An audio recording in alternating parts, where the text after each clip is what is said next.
Accessory dwelling units are a popular topic amongst investors and agents alike. First-time homebuyers love being able to buy a property and rent out the accessory dwelling unit or granny flat or guest house in the back of a single-family property.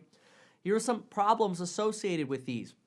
If you buy a property that already has an existing accessory dwelling unit, you're going to pay a premium to buy that property because obviously you could rent it out and that could help you make the payments on that property. Now, on the flip side, you have to keep this in mind with ADU properties. Most cities, most municipalities do not want to see you buy a single family house, live in it, rent the back, and then a few years later you leave and rent the front. Because guess what you have now? You have a duplex.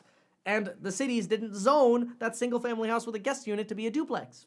So this is very, very dangerous, and there's a risk in buying accessory dwelling units if you plan to rent out the entire property in the future, because you're not going to be able to legally rent it out as a duplex. You could rent it out illegally, but then you always run that risk of what if a tenant sues you and then tries to get all the rent back because they find out they were in an illegal rental unit. Very, very risky. So be careful when buying houses that already have accessory dwelling units built onto them. If you plan on renting them out separately in the future, it is a risk. Make sure your accessory dwelling units have been properly permitted if you do buy something. The question oftentimes comes up, well, I have a single family house. Should I build an ADU?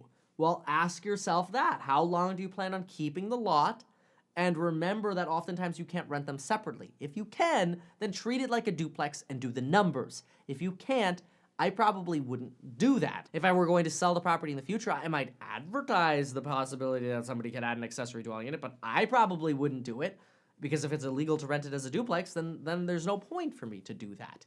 If I can legally rent it, then run the numbers like we always had been, cost it out, and see if there is a cash-on-cash return on your investment.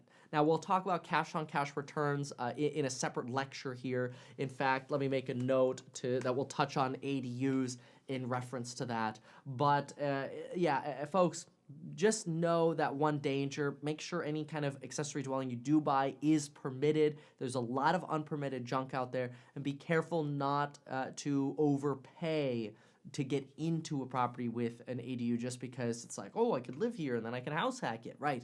But think long term. Be careful.